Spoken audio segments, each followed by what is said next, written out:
Hey, we're still good, right? No, we can't. I've got to get back to work soon or it'll start looking suspicious. Oh, we have to end this now? Just for today, you should have used the hotel near my business partner's place. You know how little pocket money I have, right? Most of it goes just on food. We can't afford motels that often. Returning home early from work due to a high fever, I found my husband and his best friend enjoying themselves on the living room couch, so I started taking photos of their affair with my smartphone. I had suspected something between them before, but they were good at hiding their affair, and I was convinced that they weren't involved. However, they couldn't handle the irregular situation of me coming home early due to my fever. After a few minutes, their fun time was over. I had enough evidence from the photos, so I could storm into the living room now. But seeing the two of them naked would be too much for me. Feeling both disgust and the fever, I really might throw up. I decided to wait while messing with my phone until they put on their clothes. After a while, once they were dressed, I leaned against the wall and stood up, opening the living room door with all the strength I could muster. Okay. Both of you, don't move from there. What? Naomi? Why are you back so early? Mike forgot some documents he needed for work, so I came back to get them before heading to the client. I haven't said anything yet, though. Panicked by my sudden appearance, my best friend Mary immediately started making excuses for the affair. Mike, realizing he was caught as I told him not to move, began sweating with anticipation. Since I couldn't sit on the couch where they had been enjoying themselves, I awkwardly brought a chair from the nearby dining room and sat down. Making excuses is pointless. I clearly saw your affair and got it all on camera. Upon hearing that I had recorded their affair, both of them looked utterly despairing. It's too late for regrets now. Moreover, they shouldn't think this is the depth of their despair. The real depth of despair is still ahead. I've already sent the video to Mary's husband. What? You've already sent it? Are you kidding? Well, I had nothing else to do while you were getting dressed. Our affair on video? That's really bad. Mary turned pale, thinking her husband also knew about the affair now. Mike's panic increased, and the sweat on his forehead began to bead and stream down. It's understandable that they are panicking. What are we gonna do now? I don't know, but it's definitely not gonna be a bright future. Watching the two of them panic, I gradually started feeling better. It's not that I have a mean streak, it's just the fever making my emotions run a little wild. Let's just leave it at that. As they fretted over what to do, I sat in my chair with my legs crossed and my arms folded, watching them like a villain. It's understandable that they are this shaken. After all, Mary's husband is. I'm Naomi. I work as an operations staff at a training facility, and I'm 30 years old. The training facility where I work is on the outskirts of town and is quite large, complete with grounds, meeting rooms, accommodations, and a dining hall.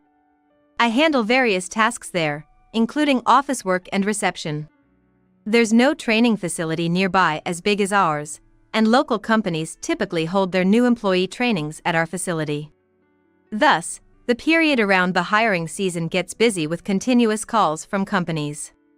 As it gets warmer and everyone around starts looking hopeful, I find myself feeling gloomy and sighing, which has become an annual routine. However, working at this training facility allowed me to marry my husband, Mike. I met Mike 3 years ago at Mary's wedding reception. Where's your husband? He's over there, talking with some coworkers. It seems like there are quite a few people from your workplace around. Well, it was an office romance, so there are quite a few colleagues here, and it feels a bit awkward. So, that's what your husband looks like. He has a handsome young man vibe. How about you, Naomi? Anyone interesting? I'm not particularly concerned. You're already 27, you know? If you don't pay attention, you might end up left on the shelf. I'm still only 27, right? I think I can afford to wait until after 30 to start worrying. That's a naive way to think. Let me introduce you to a good person. Mary waved her hand and called out loudly, summoning a man who was talking with someone she knew. The man Mary called over would later become my husband, Mike. Mike, being the main subject, wrapped up his conversation and came over to us. Don't just call out loudly like that. It was embarrassing being seen by everyone. Sorry about that. But I wanted to introduce you to her. Come on, Mary. I whispered in Mary's ear and playfully tugged at her colored dress with my fingers. However, undeterred by my confusion, Mary continued the introduction. Our company does the new employee training at a facility on the outskirts of town, right? Naomi works there. Is that so? I attended the new employee training at that facility 10 years ago. Being nervous all the time and not being able to communicate well with others are now good memories for me. That's common. Just recently, a representative of the new employees froze up during his speech in front of everyone due to nerves, and just stood there silent for about 5 minutes. It's refreshing to hear about such experiences, isn't it? Perhaps because we found an easy topic to talk about, Mike and I quickly hit it off and the conversation flowed. As I got engrossed in our conversation, I noticed that Mary wasn't joining in at all. Looking around, I realized Mary was no longer beside me. While continuing to talk with Mike, I casually glanced around the venue. Mary was already at a distance, talking to her husband. When our eyes met, she waved her hand dismissively as if shooing away an insect. It seemed to be a signal to focus on my conversation with Mike. Our conversation continued to go well, and eventually, we exchanged contact information. After swapping numbers, we started seeing each other more frequently after the wedding, and gradually our relationship developed into a romance. 2 years into our relationship, we got married. After the wedding, we rented a house near Mike's workplace to start our married life. As my workplace was inconveniently located on the outskirts of town and far from any train station, and I had always commuted by car. This allowed us to choose a house with less concern for proximity to accessibility to the center of the city.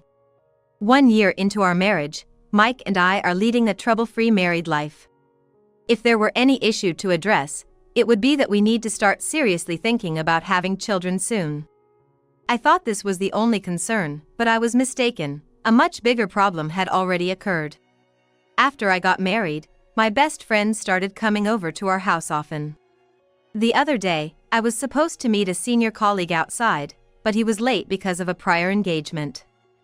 He showed up just in time to head to a client meeting and hadn't had lunch yet, so he suddenly decided to dive into a beef bowl restaurant. I told him there was no time for lunch, but he wolfed down a large beef bowl in about 3 minutes. That was literally chugging a beef bowl. Hey, stop telling embarrassing stories. That's good to know. At home, you always eat so slowly, and the dishes never get cleaned up. Try to speed up your eating from now on. My husband doesn't seem too keen on taking my suggestion, avoiding eye contact with me and giving a wry smile. My best friend and my husband work at the same company, in the same sales department. They work together. Because of this, my best friend has known my husband longer than I have and knows things about him that I don't. Moreover, since my husband and I got married, the two of them have become more like friends than having a hierarchical relationship. Seeing them chatting about things I don't know, I, being newly married, feel a bit frustrated with my best friend. However, I understand that this is unnecessary jealousy, so I pretend not to care as usual and suppress my feelings. But at some point, I started to wonder if this jealousy was really unnecessary. Michael. This lipstick isn't mine, is it? It was under the sofa in the living room. Do you know anything about this? What? Maybe Mary dropped it when she was here last time? I'll give it back to her. My husband casually took the lipstick, which likely belonged to my best friend, from my hand as if it were the most natural thing. Indeed, the lipstick was my best friend's, as my husband said. It was found in the living room, and since my best friend comes over, there's nothing particularly strange about it being there. If I were to force myself to find something odd, it would be that my husband used to call my best friend by her last name, but now he uses her first name. But even this isn't that strange since my marriage has made my husband and my best friend become friends. I regretted letting my imagination run wild about the two of them and lightly knocked on my own head to reset. However, a few days later, I found another item belonging to my best friend at our house. Michael. This hair, it came from the bed. It's different in length from mine, isn't it? Oh. True, it might be Mary's considering the length and color. Why would Mary's hair come out from the bedroom bed? I don't know. Maybe it stuck to one of our clothes? You know, Mary comes over and sometimes we don't bathe or change before going into the bedroom. Maybe it fell off then? My husband answered my question with a slightly annoyed expression. He was probably irritated because he sensed I was thinking something odd. I guess anyone would be irritated if they were asked about something they have no recollection of. It's just a question, no need to look so scared. I felt guilty towards the two of them and, not wanting to reveal my panic, I pretended to be calm and quickly left my husband's presence. Even if the hair was found in the bedroom bed, I think it's wrong to suspect someone over a single strand of hair. I regretted letting my imagination run wild again and lightly tapped my head to reset. However, when small things happen consecutively, it's hard not to worry. So, I figured why not investigate more to confirm that there isn't anything between them. But I'm neither a detective nor a police officer or a lawyer. There's little a regular person can do, so I decided to proceed one step at a time. First, I decided to start with the classic check of the smartphone. What game are you playing? The usual puzzle game I always play. Can I watch? It's fine, but you said you didn't find this game interesting, remember? That's okay. People's interests change all the time. Even though it's my husband's smartphone, I can't just snoop through it without permission. So, I made up reasons to look at his phone screen as much as possible. If I kept watching, I might catch a glimpse of a message notification or an incoming call. That was my thought, but my husband showed no signs of suspicion and let me see his phone screen. I did see notifications and calls, but nothing incriminating. They say it's suspicious if someone always carries their phone around or leaves the screen facing down. However, my husband always leaves his phone unguarded on the living room table, screen facing up. Ultimately, I found nothing suspicious about his smartphone. Next, I decided to check the receipts. This could also help me understand his patterns of behavior, like if he's been going to places he usually doesn't visit. Here's your allowance for the month. Ah, thank you. Your wallet is bursting with receipts. Clean it up a little. It's bad for your financial luck. I held out my palm upwards towards my husband. He pulled a bunch of accumulated receipts out of his wallet and placed them on my palm. I didn't immediately throw away the receipts I got from my husband. Instead, I took a moment to check them. The receipts were mainly from lunches, mostly from the stores and burger shop. What I understood from this is that my husband tends to eat only what he likes for lunch and doesn't eat very healthy food. I decided to start packing lunch for him. While this is important, it deviates from my original purpose. I checked the receipts again. Among them, there were receipts from a pub. However, my husband always informs me in advance when he's going to a pub. By looking at the time on the receipts, I could tell that he came straight home after leaving the establishment. By checking my husband's receipts, I felt reassured that there wasn't any inappropriate relationship between him and my best friend. Just to be sure, I tried to probe further during our conversation. Michael, you and Mary seem to get along quite well, huh? Well, yeah.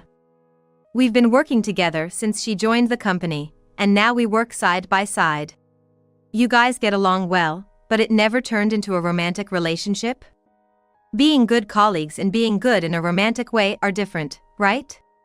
My husband answered smoothly to all questions about my best friend. Feeling a bit guilty about my suspicions, I decided to lightly probe my best friend for the last time and then let it go. Hello, Mary, how's work going recently? Why does Naomi care about my work? I was just wondering if Michael hasn't been bothering you. You know, he's kind of laid back, right? He tends to drag things out and doesn't think too deeply about things. That's just his private life. At work, Michael is very efficient. It's different between private life and work, then. Of course, that makes sense. If someone can't do their job, it would be frustrating and hard to get along with them. Just like my husband, my best friend answered everything smoothly when asked. From what I could investigate within my capabilities, I believe they are not in the relationship I had imagined. I was a bit concerned that my best friend had started calling my husband by his first name, but I realized this was unnecessary jealousy. I deeply regretted having doubted their relationship and knocked on my head a bit harder than usual to chastise myself. Months after I stopped worrying about my husband and best friend's relationship, one day, I fell ill at work. When I took my temperature, it was nearly 104 degrees Fahrenheit, and seeing the numbers on the thermometer made me feel even more lethargic. Realizing I couldn't work in this condition, I lay down for a while, and once I felt a bit better, I decided to leave early. I had driven to work, but my head felt fuzzy from the fever. Despite this, my legs felt heavy and it was hard to walk, a strange sensation indeed. Knowing I couldn't drive in this state, I decided to take the train home. Staggering, I arrived at my house. When I weakly opened the front door, I felt a wave of relief thinking I could finally rest. However, as soon as I stepped inside, that relief vanished. There was a pair of women's business shoes in the entrance, but they were not mine. Next to them were my husband's shoes. At this time, my husband should be at work, so it was strange for him to be home. I wanted to sort out the situation, but my head was not functioning well due to the fever. Finding it hard to stand, I sat down in the entrance for the moment, and while taking off my shoes, I stared at the unfamiliar business shoes. As I sat down in the entrance, my body seemed to relax a bit and I felt somewhat better. My head started to clear up a bit. Also, my bodily functions seemed to recover slightly, and I could now hear voices coming from deeper inside the house. My husband's shoes indicated he was definitely at home. I didn't know the reason, but it was clear my husband had a woman over, and they seemed to be together in the living room. Leaning against the wall for support, I stood up and walked toward the living room with slightly steadier steps than before. As I moved down the hallway, the voices of my husband and the woman became clearer. From the entrance, it sounded like they were just talking, but in reality, it was something I did not want to hear, something unbearable. It appeared my husband was having an affair at home in broad daylight. My head was still fuzzy. However, amidst that fuzziness, I felt a distinct anger. My mind wasn't fully functional yet, but I understood that I needed to gather evidence. Standing was difficult for me, so I crouched in front of the living room door, placed my bag on the floor, and quietly pulled out my smartphone. Careful not to alert my husband, I cracked the door slightly open and started recording through the gap. The scene I could see through the gap in the door made me feel nauseous. I think this nausea wasn't due to the fever. Also, the heat in my face was likely not from the fever but from anger. It seems that when human emotions, especially anger, intensify, one can forget they are physically unwell. Seeing my husband's infidelity intensified my anger even more. Hey, are we still okay? It's no good anymore. I need to get back to work soon or people will start getting suspicious. Do we really have to stop now? We should have just used a motel near the client's place today. You know how little I get for allowance, right? It all goes on food. We can't afford motels that often. My husband and my best friend were having an affair. I had suspected their affair, but no conclusive evidence had emerged. It was likely because my husband and my best friend worked at the same place. Since they worked together, there was no need for them to communicate via smartphone. It wasn't unusual for them to have lunch or go to pubs together since they worked together. They didn't have late nights out or solo trips because they were having their affair at our home during the day. Their ease in answering my questions probably stemmed from their confidence that I wouldn't catch on. However, they hadn't anticipated me coming home early due to a high fever, and I ended up witnessing the affair. The fever played a crucial role. If I had come back with a minor injury or mild fever, potentially arriving by car, the car's noise might have alerted them. Being delirious with fever, I entered the house quietly, opening the door softly and sitting down to take off my shoes at the entrance, which likely helped me avoid alerting them immediately. It seems they used our home to save money on motel fees.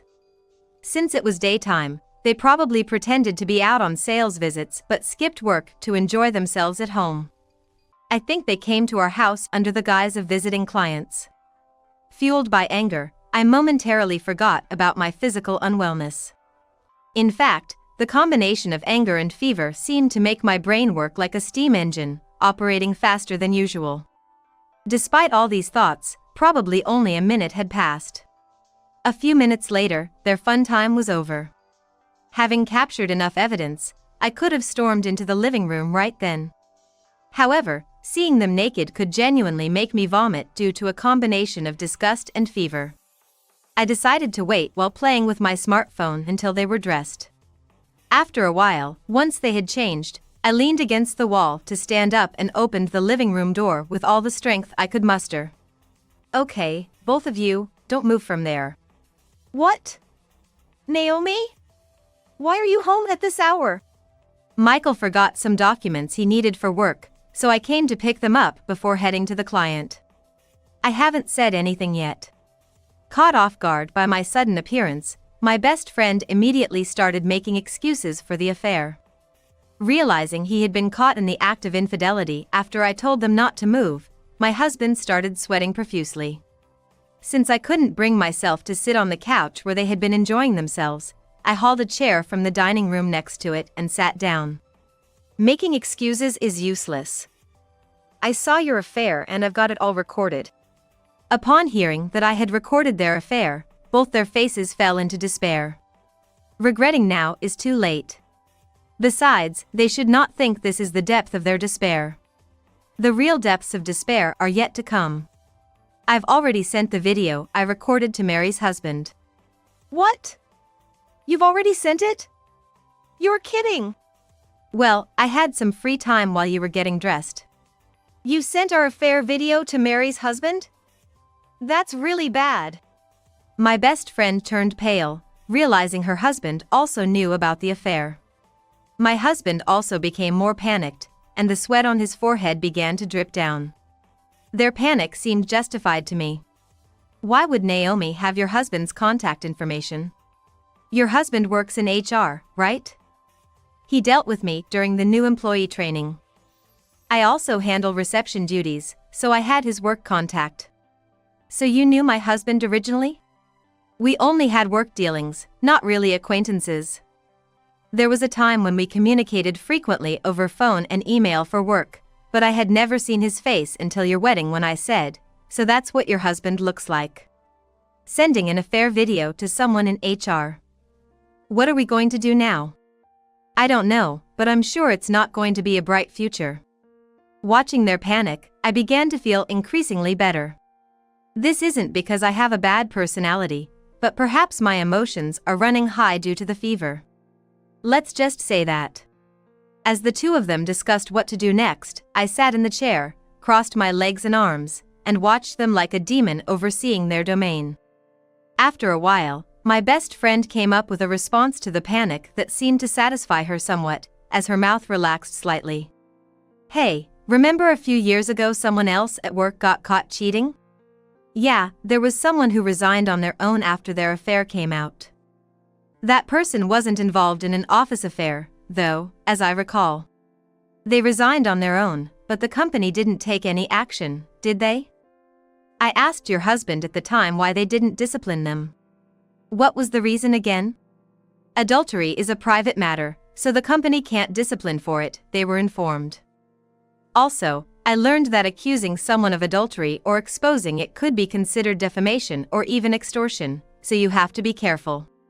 So, you're saying we won't be disciplined by the company for the affair, and instead, it's Naomi, who is unrelated to the company and informed Mary's husband, who might be at risk of defamation or extortion. That's right. If they bring up divorce because the affair was exposed, that might be unavoidable, but at that point, we still have our jobs, and we just need to work things out together. Their expressions began to brighten. However, I couldn't let these two, who had done something so wrong, have such a bright future. Unfortunately, I don't think it will be considered defamation or extortion. Why not? You told our company about our affair. I'll sue you for defamation, just be ready. I didn't inform your company about the affair. I merely let an acquaintance's husband know that his wife was having an affair. It just so happens I only knew his work contact, so I had no choice but to send the video there. No, but... My best friend was trying to argue back when suddenly a phone rang. Without knowing whose it was, all three of us checked our phones. You! What are you doing? Get back to the office right now. Yes, I'll be right back. The call was from my best friend's phone. I think the caller ID showed it was probably her husband. Just before answering the phone, my best friend's face fell back into despair. When she answered the call, although it wasn't on speaker, a loud voice yelling could clearly be heard. The intensity of the anger was evident, even through the phone. My best friend shook as if she had been thrown naked into the bitter cold. Seeing her, my husband also started shaking. This is bad, really bad. Let's head back to the office now. The two rushed out of the house, leaving me behind. Even though our discussion was far from over, they hurriedly left. However, I had come home early due to a fever, and continuing the conversation about the affair and potential divorce was too much for me, so it was probably just as well.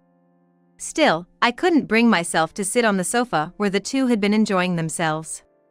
And remembering that my best friend's hair had been found on the bedroom bed suggested such events were not uncommon. I stood up from the chair, changed into my house clothes, and laid out a guest futon in the living room. Having a fever, just laying out the futon felt like hard labor. I climbed into the futon, exhausted, and quickly fell asleep. Following the exposure of the affair, both my husband and I, as well as my best friend and her husband, ended up divorcing. Following the discovery of the affair between my husband and my best friend, both my husband and I, as well as my best friend and her husband, ended up divorcing. Despite the affair coming to light, both of them intended to continue working at the company, but eventually, both chose to resign. As my former best friend had said, it seemed difficult for the company to discipline them just for the affair itself. However, my sending the affair video to my former best friend's husband revealed that they had been frequently skipping work. Thus, they were disciplined not for the affair but for their absenteeism. Since my former best friend's husband worked in HR, the disciplinary process was executed smoothly. They were warned that there wouldn't be a next time, but it seems they only received a severe reprimand. They thought this would allow them to continue working as planned, but society wasn't so forgiving. Rumors of an affair tend to spread easily within a company. If the affair is within the company and involves co-workers, it is even more scandalous. The affair between the two was widely known within the company. Of course, since my former best friend's husband also worked at the same company, he was aware of the rumors of their affair. However, when I probed into the affair, the two of them had perfectly concealed it. This time, an unforeseeable irregularity occurred because I left work early due to a high fever, which allowed me to capture the affair. My former best friend's husband had been struggling to catch them as they had hidden their affair so perfectly. That's when I sent the video evidence of their affair. The evidence that finally emerged regarding my former husband and former best friend led her husband, in a fit of rage, to make a frantic call from the company to my former best friend. Adultery is ultimately a private matter, and the sanctions against them were for their absenteeism. Therefore, the company did not officially disclose that they were disciplined for an internal affair. However, within the company, the fact of their affair spread not just as a rumor but as a confirmed fact. Originally, there were already rumors of an affair between the two. They were disciplined for skipping work together. Before that, the former husband had made a furious call yelling at my former best friend, and coincidentally, both my former husband and former best friend were getting divorced at the same time. With all these factors combined, denying the affair would carry no persuasive power. Once it was known that their affair was a fact, the two significantly lost their credibility at work, affecting their professional lives. Therefore, they were advised to resign by the company, and it seems both chose to leave on their own. Though they lost their jobs, they were now divorced, thus free to marry each other. I thought this might lead them to get together, but that did not happen. It turns out their relationship was purely physical, with no romantic feelings involved. They had talked about marrying if they continued working at the company, thinking perhaps it would make them less likely to be criticized by others, assuming it would appear they really cared for each other. However, as both ended up leaving the company, they no longer needed to care about public perception. They could have continued as friends with benefits, but once the affair led to divorce and job loss, and they faced the obligation to pay alimony, they began blaming each other for their situation. Conflicts increased, and ultimately, their relationship ended. If their relationship was merely physical, there were no feelings of caring for or supporting each other, so it seems natural that it ended this way. I continue with my job unchanged. Though I had a bad experience with marriage, I am still open to remarrying if I find the right person. My former best friend used to say it was too late to rush into marriage after turning 30. However, I've realized that rushing into marriage brings no good. Therefore, although I am now over 30, I am waiting for the right opportunity without rushing. Until then, I plan to live peacefully and leisurely while working hard.